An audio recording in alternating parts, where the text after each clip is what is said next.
Have you ever heard the story of Cinderella? Everyone knows the magical ball, the glass slipper, and the happily ever after. But what if she never went to the ball at all? What if her path to happiness came not from magic, but from courage and kindness? Today, we will step into the journey of a very different Cinderella. Long ago, in a quiet village on the edge of the kingdom, lived a girl named Cinderella. She was gentle by nature, with eyes that carried warmth even in sorrow. But her life was far from gentle. After her father passed away, her stepmother and two stepsisters stripped her of comfort, forcing her to serve as little more than a maid in her own home. Each morning, before the rooster crowed, she was already awake. She swept the ashes from the hearth, carried buckets of water from the well, scrubbed the wooden floors until her knees ached, and prepared meals she was rarely allowed to share. Her days were heavy with labor, her nights cold with loneliness. Her stepsisters laughed at her ragged clothes and ash-streaked face. They sneered, "Cinderella, ash girl, servant in rags." Their voices echoed through the halls, sharp as whips. She endured each insult with silence, though her heart longed to be seen as more than a shadow. And yet, despite cruelty, she clung to kindness. Birds perched at her window, listening to her soft songs. Mice crept close to share crumbs. In their small eyes, she found comfort. When no one else noticed her, the creatures of the house reminded her she still belonged somewhere. One summer afternoon, a trumpet blared through the streets. A royal messenger cried out, "By decree of His Majesty, every maiden is invited to a grand ball at the palace. The prince shall choose his bride." The village erupted in excitement. Girls dreamed aloud of gowns and golden shoes. Mothers whispered of fortunes to come. The stepsisters squealed with delight. "I will be chosen for my beauty," shouted one. "No, for my charm," cried the other. They demanded silk gowns, glittering jewels, and golden shoes. That night, as she mended lace and polished shoes for her sisters, Cinderella allowed herself a secret dream. Not of marrying the prince, but simply of stepping into the palace, of hearing music swell, of tasting one night of freedom. She whispered, "Just once, I wish I could belong." At last, the night of the ball arrived. The stepsisters pranced in their satin gowns, powdered cheeks gleaming, lips curled in cruel smiles. "Stay here, Ash girl. The prince will never lower his gaze to you," they mocked. Their words fell like stones, but she did not answer. The carriage clattered away, leaving silence behind. In the tale you know, this is when a fairy godmother would arrive, wand glowing with silver light, ready to transform pumpkins and mice into wonders.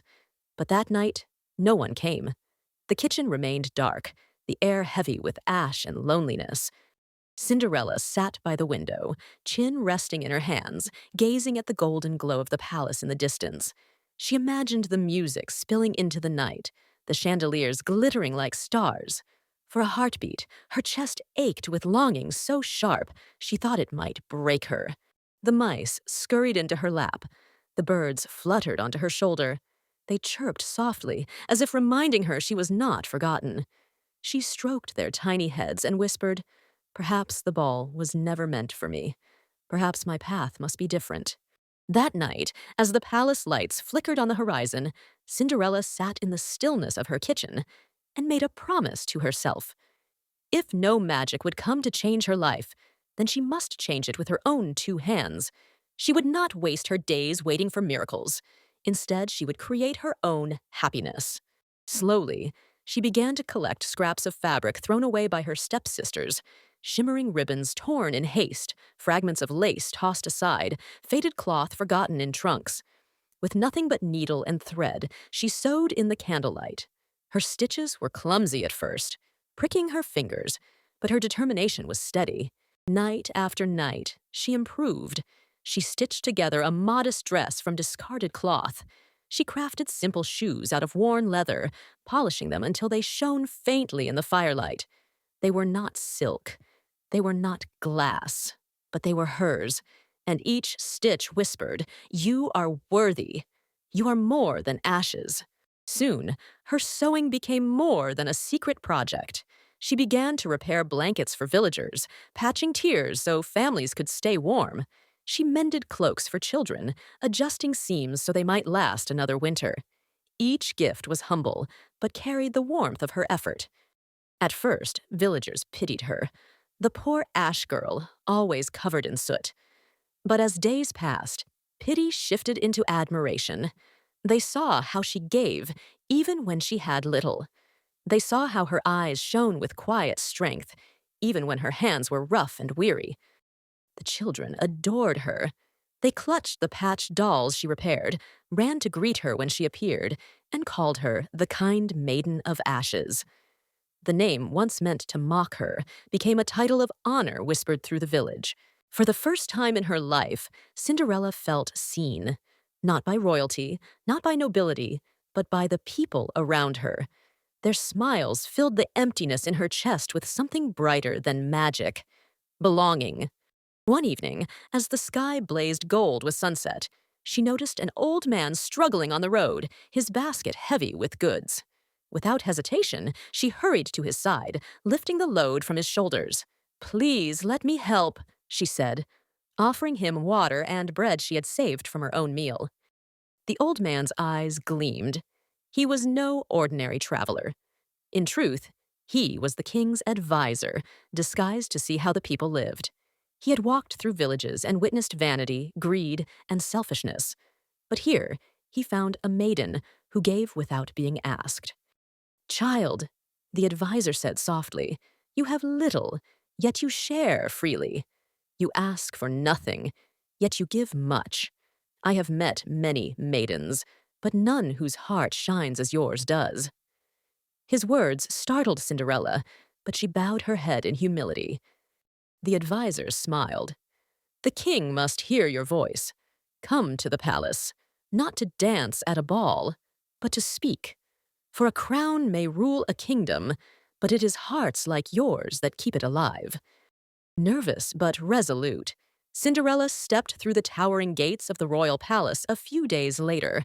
She wore no silks, no jewels, no crown of pearls, only the simple dress she had stitched by candlelight and the shoes she had polished until they gleamed faintly.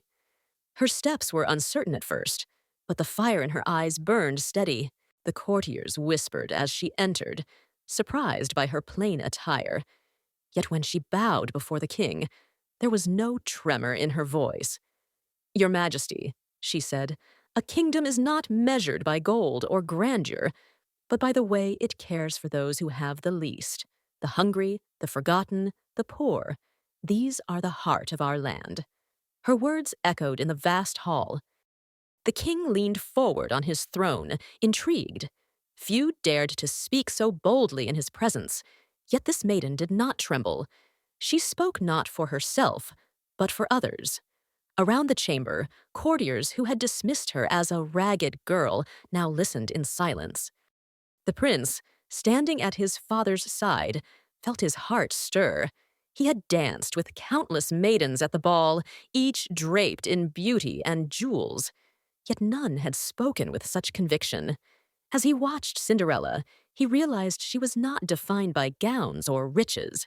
She carried a strength deeper than appearance, a radiance that no crown could match. When her stepsisters heard of her presence in the palace, they rushed there, faces painted with disbelief. They expected her to cower under their gaze, to shrink before the king's court. Instead, they saw her honored, her voice commanding respect. Shame colored their cheeks, for the girl they had mocked now stood taller than they ever could. They braced themselves for revenge. Surely she would expose their cruelty, demand their punishment. But Cinderella turned to them with calm eyes. "It is never too late to change," she said softly. "You may choose kindness, just as I have chosen it." Her words fell heavier than anger, piercing deeper than scorn. For the first time, the stepsisters lowered their heads in shame.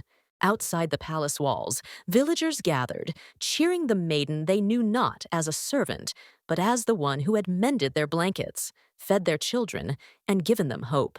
They did not cry her name because of magic. They cried it because of her heart.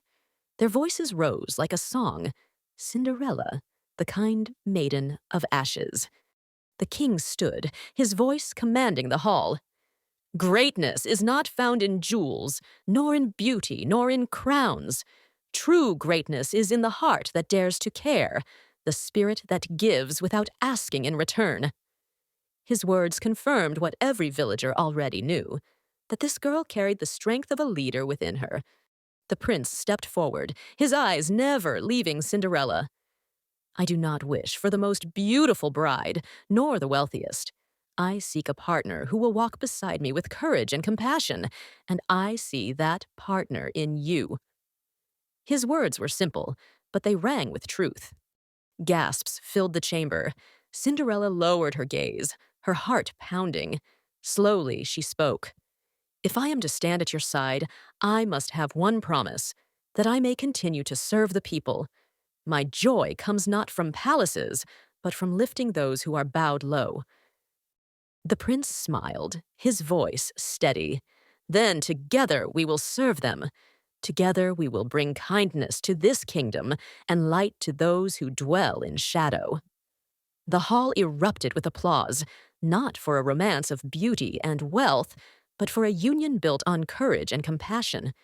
And so, Cinderella's story ended not with a slipper of glass, nor with a magical ball, but with the truth she had created herself.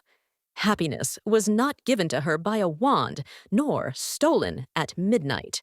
It was forged by her resilience, her kindness, and her brave heart. This was a very different Cinderella, one whose worth was never hidden by ashes, and whose light would shine forever.